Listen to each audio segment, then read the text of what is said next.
Hey y'all, I'm Jaha Zainabu, and we are back for another story time. Um,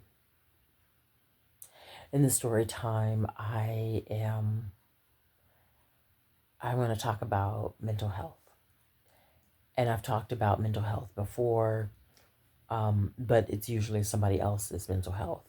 Like I've talked about my time as a caregiver, so I'm taking care of someone else, and I don't spend a lot of time talking about my own mental health. And it is about 11:15, so it's a little later than I usually record. Um, I am kind of crashing out, is the real. And a part of me feels like the crash out or the depression or whatever this is down the street, like it's few blocks away. But the truth is, I am probably crashing right now. But my ego wants to believe that it is far away. But I know what it looks like. I know what the signs are. Um, and the trigger for me this time is, people don't talk about in detail the anger you feel, one feels, um, when you reach a certain level of healing. During the healing process, whatever you're healing from, during the healing process, you are um, asking, if sometimes in these specific words out loud, you're asking, you want to see the real, you want to see, you want the curtain to be lifted, opened. But once it is,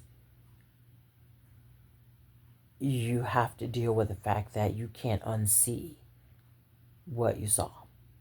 You can't unknow what you have been asking to know, and now you know you can't unknow it. And that is what's going on with me. And I know that this anger is not permanent. And I'm glad that I'm in a space where I'm not judging anger. I am not judging it. I listen to this Buddhist monk in the mornings, and one of the things that he says um, is to see and announce your feelings like you do the weather. So, when you open your curtain and it's raining, you don't judge it. It's just, you just announce and you just accept rain is present, snow is present, the sun is shining, and you are not uh, in judgment about any of that. And it's the same thing we should be doing with our emotions. So if you're angry, you say anger is present. Happiness is present. Sadness is present. Um, and I like that more than standing in front of a mirror lying to myself, saying, if I'm angry and me saying to myself over and over, I'm happy, I'm happy, I'm happy, it is making anger bad, and it is not. And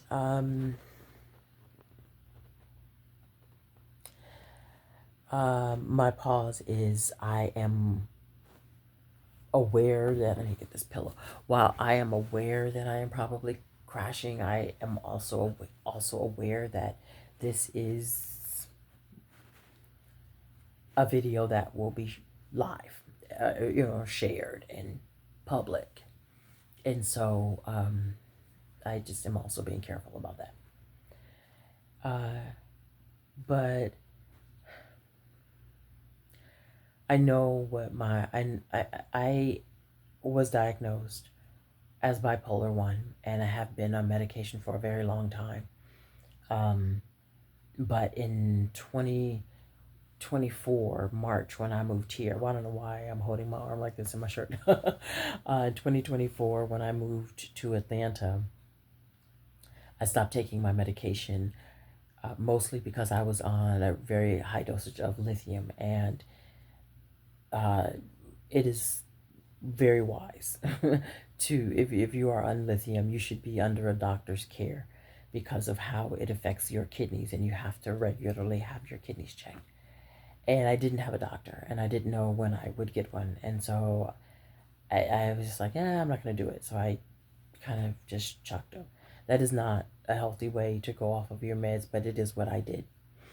Um, and I thought I could manage a natural healing path to this depression. And for the most part, I have. Um, I have had a couple of, pretty hard depression spells. But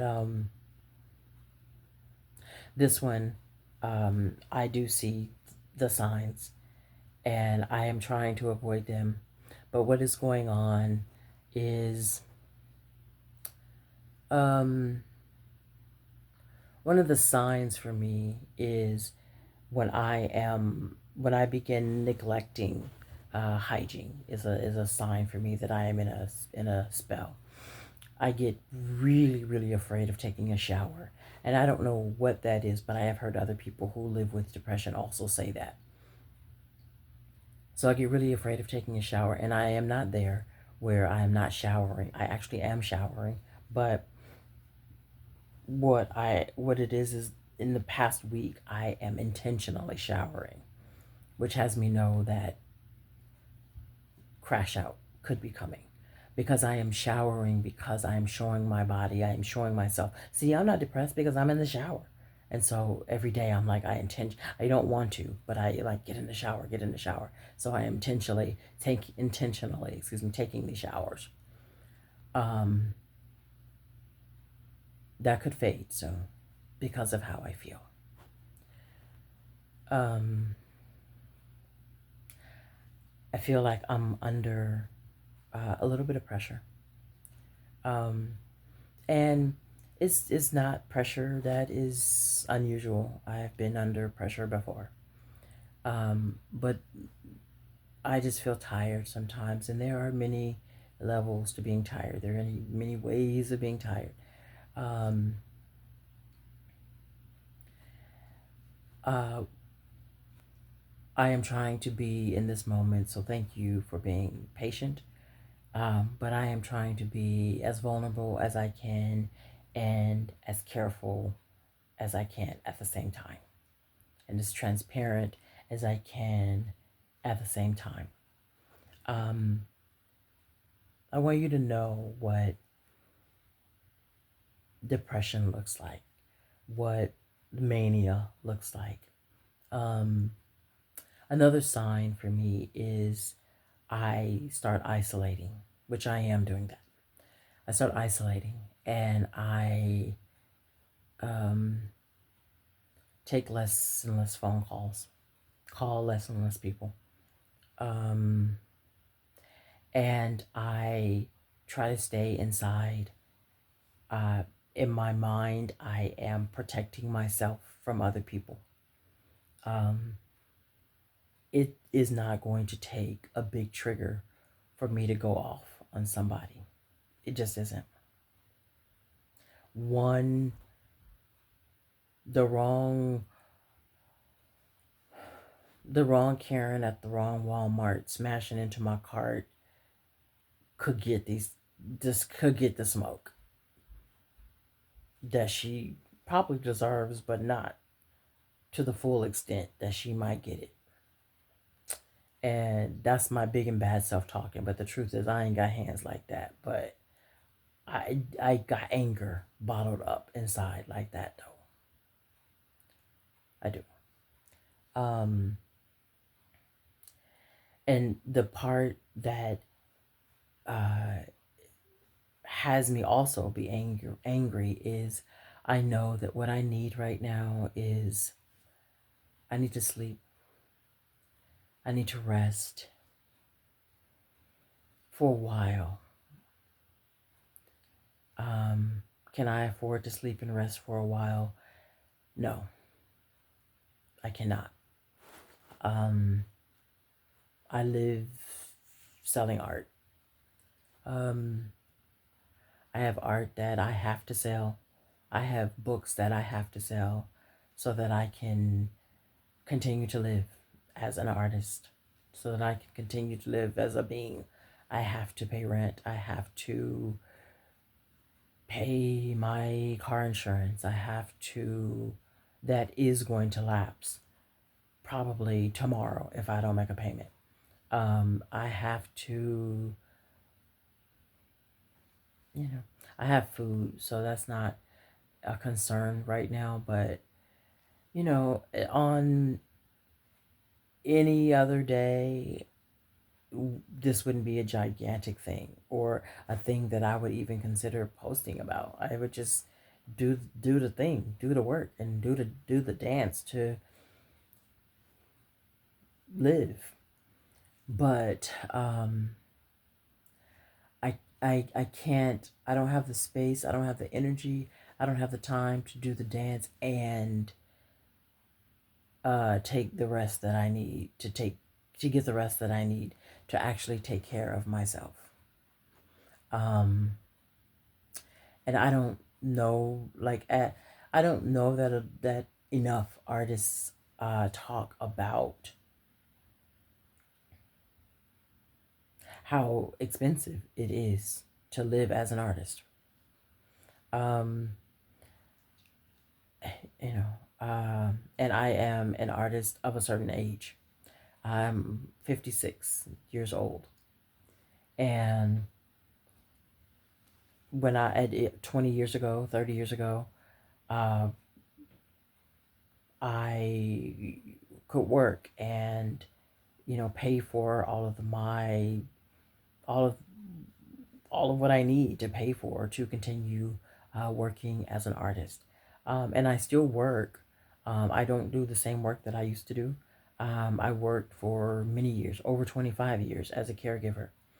But at 56 years old, I do not have the energy, I don't have the physical strength or the mental capacity to um, do that kind of work. I am not making occupied beds. I am not lifting patients and clients from the bed to the chair, to the chair, to the kitchen, to the kitchen, to the couch. I don't have it to do that anymore. Um, I, but I do work. I work as an artist in residence for an amazing company. Um, but work with this company is only, probably um, maybe 8 times a year. And while I am overjoyed that um, I get to do the work that I do with them, it does not financially keep me for, you know, the whole year. Um, but I do get paid very well with them, and I learn, oh my God, what I learn and what I get. Oh my God. But at the same time, but that is a stream of income for me that I am grateful for. I also work as a blogger. Um, and while what I get paid as a blogger is cool and does cover a few of my bills, that is another stream of income and that I am grateful for. Um, but I am also a painter, and while I sell a good amount of art, art alone does not cover all of my expenses. That is another stream of income. And I am also a writer. And while being a writer, and I have 13 ebooks right now on my PayHip site. And while being a writer is, I get money from my books. Um, that doesn't cover by itself all of my expenses. That is another. So, as artists, we have another and another and another and another form of way we get paid. And sometimes juggling all of that gets gets exhausting. And for me, juggling all of that at a time that I am particularly kind of I what I am not saying, I am not going to say actually. I'm going to actually write in my journal. Um, I had the curtain pulled from me, and I see certain things in my past that I used to romanticize. I see them differently. I see them differently. And there is a particular, there was a particular incident that happened to me a long time ago that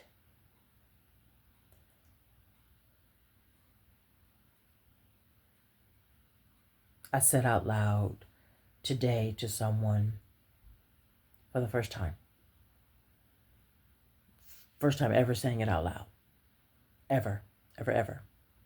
Not to my therapist, not to my best friend, not to anybody um, I was ever in a relationship with, but I said it to someone today. And um, for many, it was something that happened to me when I was a kid, a big kid, but still a minor. Um, and it was so traumatic for me that I brushed it under the rug, which is one of the things that we have done in my family over and over and over and over and over with traumatic events, with heavily emotional things. That's what we did. We brushed it under the rug. It didn't happen, or you didn't die from it, so shh. We just didn't talk about it. But this thing, I, I know this happened, and I told myself that it was a dream. And every time I would get older and I would get more prepared to deal with it, it would make me sad. And it would trigger a crazy amount of depression. And but when I was a kid, I never called depression depression. Depression or mental health and stuff like that, it wasn't a conversation in the world when I was growing up. Not in my world anyway, when I was growing up. So I didn't call it depression. I called it sad for no reason when I was a kid. And so, but when I would think about this, it made me sad for no reason. And this is a thing that happened that um, that nobody knows. Um, and I just tucked it away. It is something that I witnessed, that involved me, that I tucked away. And I never said it. And then today I was feeling really, I just been in feels today. And it wasn't even about this incident, but I have just been in feels today. Um, and for those of you who know me, you know that I have dealt with childhood sexual abuse and have been very vocal about that. And this wasn't that. So for me to be able to talk about being forced to suck a man's penis when I was only 4, but I can't talk about this thing, um, has this thing be something that was very scary for me, and is still very scary for me. Um, so anyway, today, like I said, I was just in feels. And so um, I sent a text to um, the pastor of the church where I attend because he has lived in Atlanta longer than I lived in Atlanta. And so I sent a text to him and I said, hey, I hope you're well. I wanted to know if you knew of um, free to low cost therapy services that I could use. And so he sent me a number. I think they partner with the church. And so he sent me a number and he said, and if you need, to talk, call me. And I know him as more than pastor. I knew him before he was my pastor. That is the only reason he is my pastor, is because I knew him before and I respect who he is. Um, and respect his teaching. And so anyway, I called the number and left a message, but their promise is that they would get back to me in 2 business days. And today is Wednesday, so that would be Thursday, Friday. And Friday could easily bleed into not Saturday, Sunday, because that's a weekend, but Monday. And that feels far for me for what I am dealing with. And so I called him, or did I call him? I sent him a text, and I was like, "Hey, I did call the number, but not but," and they said that they'd get back to me in a few business days. And so he called me, and I was like, and I could, use a conversation. So he called me, and so it wasn't my intention to divulge things that I divulged, but I did. And I said, um, I don't, I don't remember how the conversation got around to this coming up, but it did. And I told him, I said, I don't know why this is coming up, but it is. And I've never said it out loud because I think saying it out loud would have me have to deal with it for real and not brush it under the rug. And so I said it out loud to him. And I thought, because I live with, if you just get it out, then if you get it out, then you feel better. And I did for a minute. But now that it's nighttime, now that it is now 11:35 and it's quiet, I don't I don't know what to do with this anger. I don't know what to do with it. Um, I feel I feel scared of myself sometimes. Sometimes when I start feeling angry and depressed, and I'll cycle rapidly from the mania and the depression, and when I'm in that fit of mania, I just want to I want to destroy um things that I love. Like I want to rip, I want to tear up my art. That I need to survive. I know this weird, but I want to tear it up. I want to deactivate my Patreon, and I need that money for bills. I want to deactivate my uh, Facebook page, and I need that to sell my art. I want to take down all the stories from YouTube, and I need that. I want to, I just, it's how I feel. And I think because I don't know what to do with this anger, I want to scream. I want to cry. I want to,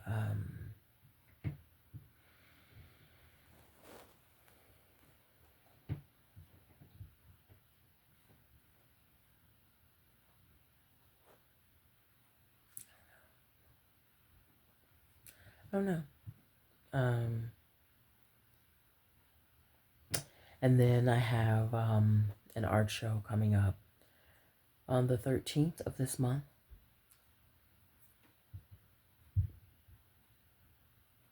But right now, do I want people in my space? No, not right now.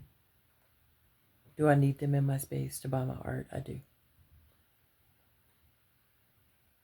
Mm. Um, but I just feel mad, and maybe tomorrow I won't feel like this, but this is what I feel like right now. And I'm mad about a lot of things. I'm mad about um,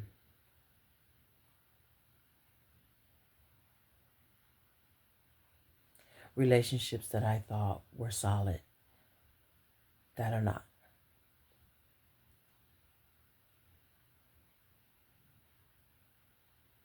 I'm mad about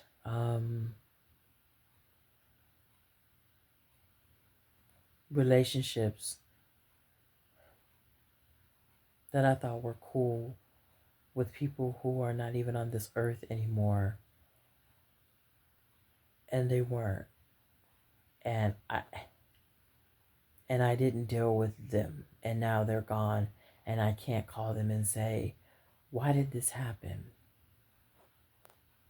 I can't say that. And I know that there are the ways that you shift your relationship with your ancestors, and you light the candle in the.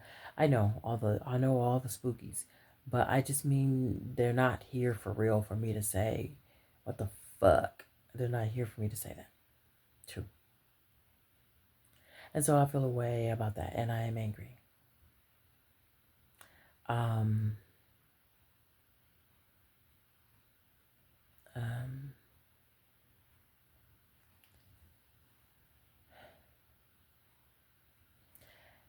when I feel this kind of anger, I turn it on myself. I feel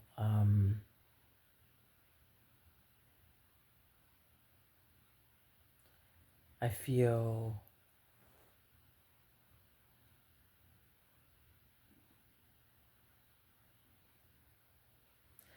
I don't know. I feel angry at myself. I feel angry. I feel very angry at myself for looking back at certain relationships and wondering why I took shit that I took. Why I even apologized for shit I apologized for. Why I let people treat me the way I let people treat me. I feel mad about that. Why my self esteem was so in the fucking toilet that I would even attract the shit I attracted. I feel mad about that. I feel mad about shit that ain't even my fault. I feel mad that um, having low self esteem was the natural path for me. I didn't have people in my life. I did not have people, adults in my life who poured into me emotionally. I didn't have that. There was no one in my life that was like, "You're really good at this, and let me, I don't know, um, expose you to more of it." I don't know. Or, you're beautiful, or you are special, or you are all the things. Um, and it's not a diss to my parents. It's not, or, my aunts or uncles, them. It's not that. It's, maybe, I don't know. But it's at that time, I don't know whose parents were doing that on my block, moms and dads went to work, you know, and let them tell it like that was hard enough to keep roofs over our heads, and money didn't grow on trees, and um, all the other things that they said. Um, I honestly didn't know until shit, the Huxtables, Cosby Show, that black parents even did that. That they even said that they even daughters even rested their heads on you know what I mean on the shoulders of the you know and mom and I and talked about feelings like that. I did not know that. I didn't know that.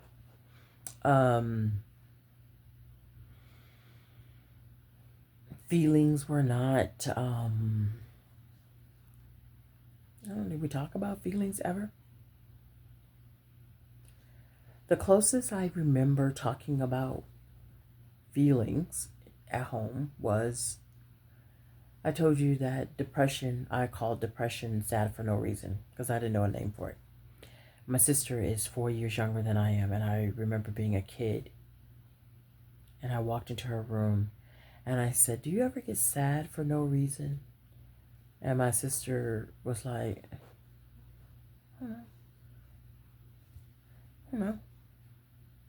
And that was it. I don't remember I don't remember any like this hurt my feelings or this made me sad or this I don't remember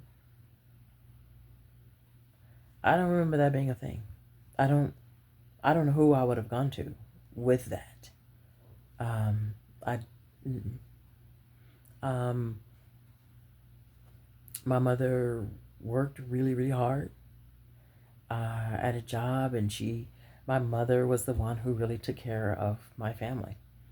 Um, Financially, she put it down and she taught herself computer skills and how to program and all that. She taught herself all these things, and I thought was really really cool. And she worked, and we had a house, and we had clothes, and we always had a new car, um, and those were the things that I thought mattered only, you know. Um, I did grow up and have a longing for um, a connection emotionally that I did not have growing up. Um, I did grow up like seeking out um, an emotional attachment to someone, kind of anyone who would receive it back. I am, I did not choose, um, I did not make smart decisions in romantic partners. I, for the most part, have only been in relationships with emotionally unavailable men. Only. Um, there were probably two that would be an exception to that, but those two, um, we quickly shifted from being romantic partners to being cool friends, cool buddies, and we still are today. But I don't hold them as romantic partners because that part of our life wasn't prominent. Um, um, and this is not a sad story of my romantic life. It is not that. Um, it is a rant that I don't usually story time about. And because this Storytime project is set to go for 365 days, on some of these days, you're going to get that rant, emotional, bipolar depression smoke. And here you go. On day, whatever this day is. Um, yeah. So, yeah. So, um, I do. I look back and I go, like, God, like, some of those relationships I did romanticize and think, well, this was cool and we had this, but we didn't have that. Um, They didn't like me or love me, and I didn't necessarily like or love them either. I think I needed um, a body.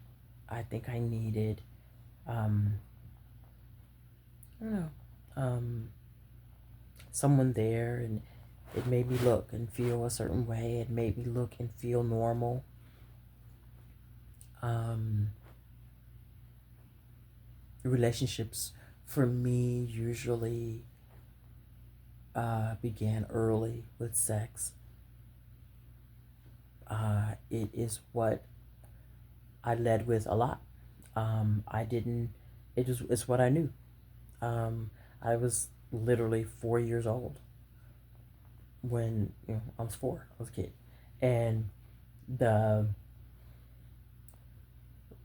girls next door, teenage girls next door, had me perform oral sex on the 17, 18-year-old man down the street, man, boy down the street.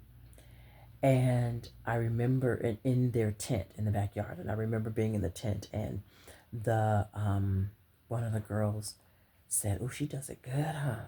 Like they were watching me perform oral sex on this grown man for me, and they were sure she does it good. And I remember them saying that, and I remember feeling good that they thought I was doing good at giving a grown man head, and I'm 4 years old. I didn't start screaming and crying and running out of the tent until he peed in my mouth. Um, like, what part of the game is you peeing in my mouth? Where did that come from? This is not what we're doing. You don't pee in a girl's mouth. Um, but it was that made me upset. I mean, I didn't. It was, of course, an erect grown man's penis in a 4 year old's mouth is wildly uncomfortable, to say the least. But yeah, I'm not gonna go any further about that. But um, so after that, there is there's more sexual abuse and more sexual abuse, and then a rape at 22. And so it's what it's what I learned early that that's what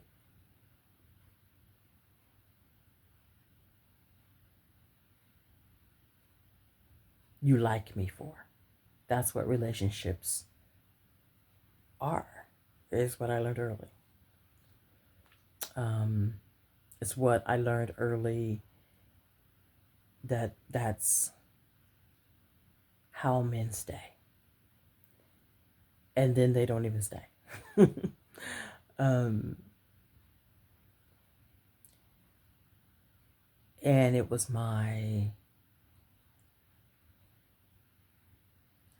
substitute for I don't cook, but here. Um, you know, I don't I don't know, whatever I didn't do, but here. Um, and I wasn't like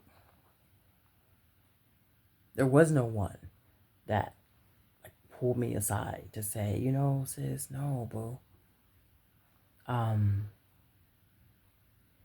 you are valuable, and you are you are beautiful, and you are I don't know all the things that the TikTok aunties say to young women now.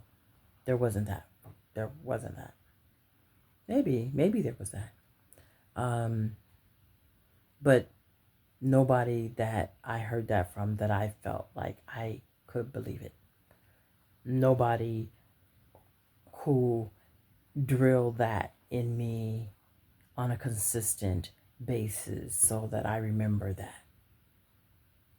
Um, I think the first time I heard I was special or I was beautiful or I was worthy of good man, like that was the prize, was when I was in middle school, and my uncle, John, he called me I'm in middle school, and he called me one time, and he said, I think it was a Monday night, and he said, "Do you want to go to a movie on Friday?" And I thought it was weird because he and we never hung out before. I did think it was weird, but I was, I'm up for a movie.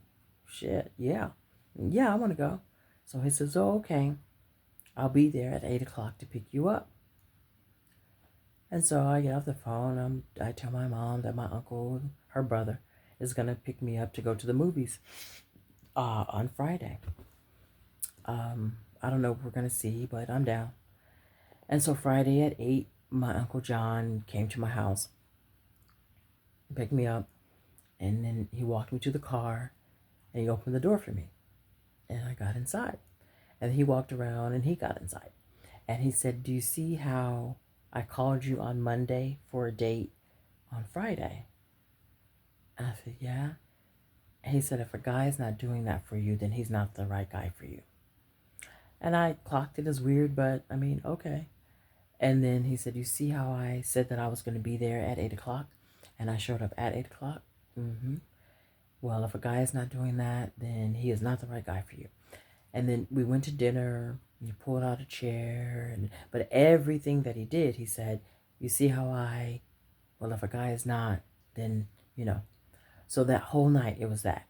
So it was a night full of life lessons, and I didn't know that I was signing up for that. And I did think it was weird, but I did have a good time, and it was cool, and I liked that. Um, but it wasn't something we ever did again. I mean, maybe in our adult lives, when I was an adult, we kind of hung out, but not on that. Like, you're teaching me a lesson, or you're telling me that I'm beautiful and valuable and all the things. It wasn't that. That one time we kind of had that, and I was supposed to clock it and forever keep it. Okay. I mean, I remember it as cool, especially now that my Uncle John has passed on, and it's a special memory. It's a special thing that we had, and I love that he did that for me. Um, I do. I love that. And truthfully, I have friends who are men who treat me like that, but I've never had a guy that I dated. Never, actually. Did I? But I don't remember a guy that I dated consistently treating me like that. There's always that first date, but just on a consistent basis, opening the door for me, and I wasn't treated like that. Um, I wasn't. Um, but like I've said, probably too many times in these videos, you date to the level of your self-esteem. That's what I hold true. It is what was true for me. I would not have pulled a guy to me who treated me like that because I did not have self-esteem at that level. I didn't. Um, I felt lucky. And a lucky woman is not a good thing because we accept the barest of the bare minimum shit from men. We do. Um, but I did. I felt lucky for his call. I felt lucky to get his attention. I did not grow up feeling like I was a beautiful woman. Um, and even in compliments, I didn't get beautiful. I got, "You look very exotic," or "You look very and I connected exotic to "You funny looking, but it's okay on you," in some way. Um, um, but it wasn't truthfully until I connected with my poetry community in Leimert Park. And that was about 1993, where I felt like I met my tribe. And I began to feel like beautiful. I felt special. I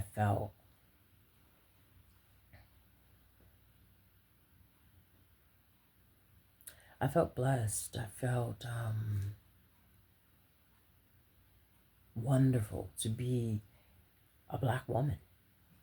Like, what? I, I felt a different kind of lucky.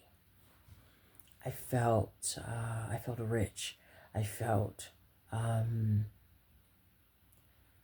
so much was opened to me that I wasn't necessarily exposed to before in my heart. Now I grew up reading books about Black history, and um, I learned so much. I had an uncle who was a Muslim, and he spent a lot of time in jail.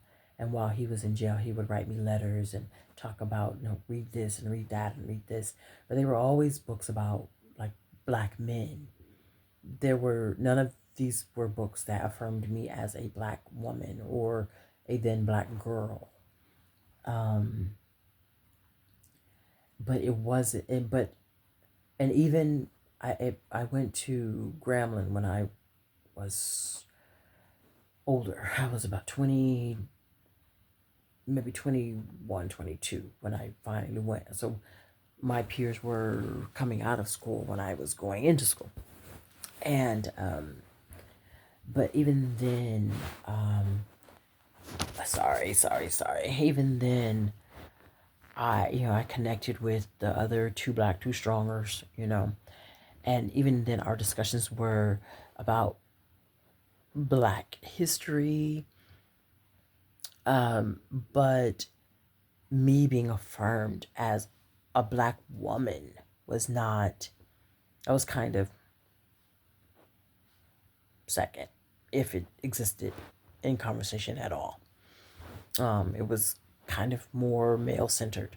Even that group that I kind of like hung with was mostly men. And then, so in being validated as a black woman was not,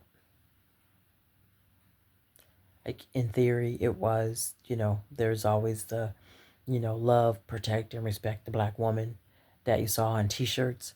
But in practice, a lot of them did not love, protect, or respect black women. Let's just say that. Um, but in 1993, I get to Leimert Park in Los Angeles, and I'm like, wow. And I feel like I genuinely feel that love. I feel that protection. I feel that respect. These were not men that I dated. These were men that became friends who are today friends of mine. Mm. But they were the brothers who gave me, and then I met um, the older women in the community who embraced me, these were the women who poured into me emotionally. These were the women who, you are beautiful and you are worthy of respect and you are, and I remember, and I've said this before also, I remember one night we were all hanging out in front of the world stage in Leimert Park. And the world stage is a performance gallery where a lot of poets perform, and there's jazz, and there's a lot of stuff going on at the world stage. So on Wednesday night is the poetry night. So one Wednesday night we were all hanging out after the poetry. And it's me and a small group of women. And Pam Ward was there. Pam Ward is a woman I call friend, sister, and mentor. And she was there. I don't know what we were talking about, but I said, I never like was one of those women who was lucky with love. I wasn't that woman. And then Pam said, it's because, she said, Jaha, it is because you are a chooser and you keep allowing yourself to be chosen. That's why. And her saying that back then, this was around 93, 94, her saying that to me way back then just shifted my life. Because it was absolutely true. I was a chooser, and I did allow myself to be chosen in every area of my life. You want to date me? What? We go together now. Like, not even considering heavily how I feel about you. That you want to date me is, let's do this, Brutus. Take me through there because I am lucky. Hopefully, I'll like you back. Um, and not just in dating. You want to hire me? What? Not considering, do I want this job? Do I want to be here? Do I want to fuck with y'all? Do I want this? Not that. Just I just felt lucky. I felt lucky to be chosen. And it wasn't until these women like poured into me, you choose. Do you want to be connected to this dude? Do you want to go on a date with this man? Do you want to give your body to this dude? Do you want to work for this company? Do you want, like, and it was a new world. Um, but at this time, I'm still young. I'm about 23 maybe. And, but it shifted so much for me. It shifted so much. And,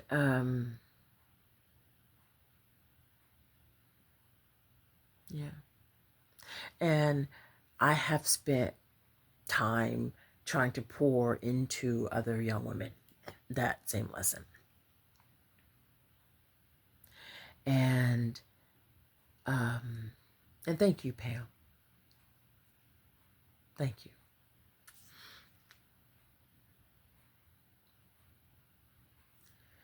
Um, today I miss Sequoia Mercier. Sequoia was a woman who was a good friend of mine. And she was my mental health person. She was a poet, and she was, by profession, she was also a psych nurse. And she could clock my moods like wow.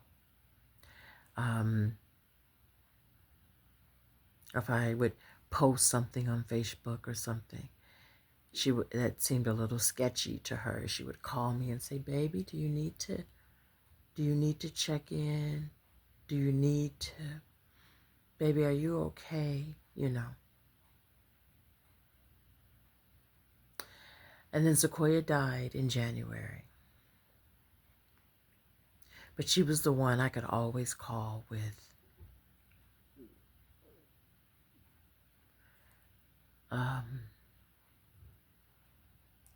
I could always call with when I was feeling sad for no reason. And baby, do you need to check in? Sequoia's death was the hardest death I ever experienced. And I've lost a parent, I've lost grandparents, I've lost friends. But Sequoia's death this January was the hardest one for me. Not that, I didn't love the other ones. I did. I loved them, but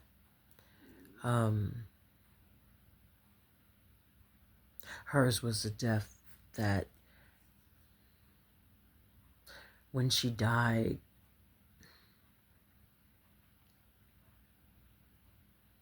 that peace was gone. Not that I don't have people that I can talk to now. I do, but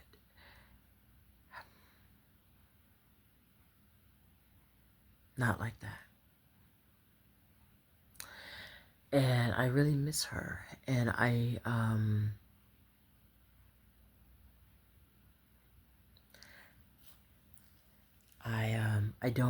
don't know what to do with anger that I have inside of me. I don't. I don't. I don't know what to do with this kind of sadness. I don't know what to do with this kind of rage today. And the sun will come up and maybe I'll feel better. But I do feel scared of myself right now. That's the truth. You know, a lot of times when you see movies about people who live with depression or who live with the mania, who live with the bipolar, when they talk about voices in the movies, they portray these voices to be very scary and very, you will kill yourself and jump off of a bridge. That's an inaccurate depiction of the voices, because no one would follow voices that scary. The voices are actually very soothing.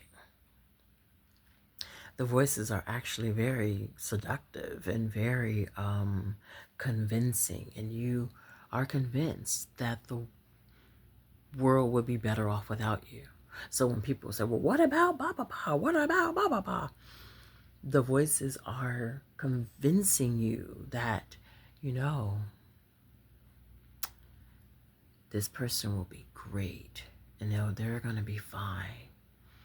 And if you're gone, they don't have to worry about you anymore. Isn't that great? Isn't that, you want them to live a life where they're free and they don't have to worry about you anymore. You want that, right? You're not a selfish person. You want that. And then, you're so lost in the sauce of depression that you're like, yeah, I want that. Yeah, I want that. So, like,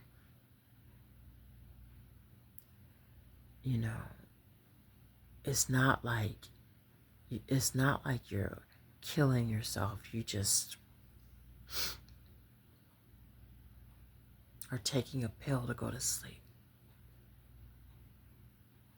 Take another one. You know what a good sleep would feel like? If you took 10 more. Like, that's how seductive it is. And I'm not going to kill myself. I'm not. This is not that. I'm not suicidal. I'm not. But I have no pills. Let's say that. I have no pills. I have no pills. I have no guns. Don't send in troops. Don't do that. This is not that post. This is not a good buy post. This is not that. I am just trying to give you example of how seductive these voices are. So when I say I feel scared, I'm not scared that I'm going to kill myself, because I am not. I am not suicidal today. I am not.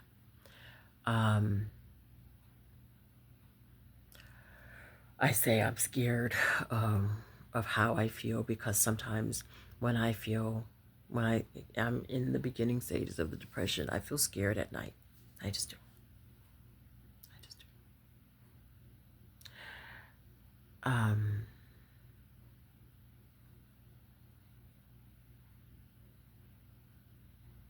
But I do love myself in ways that I didn't before. I do appreciate myself in ways that I didn't before. I do respect and honor and value myself in ways that I didn't before. Because even inside of this living with this depression, even inside of living with the mania, living with the crippling sadness, I've made beautiful art. And I live a beautiful life. And I didn't do it the regular way. I didn't have a regular job, and I didn't have that. I didn't have the support, um, early on from my people to say, you can, this is great. You can do it. I didn't have that. You know, um, I had that support as long as I was doing it on the weekend and I had a regular job. But to just say, you know what, this is what the fuck I'm gonna do. No, that is not where I came from. Um, but I did do it, and I'm proud of that. And if you are out there and you are doing it too, I am proud of you too. It is 12:15 now, a.m.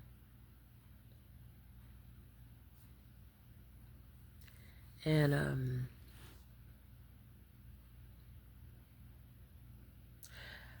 I am probably not going to go to sleep, but I'm going to turn on some Netflix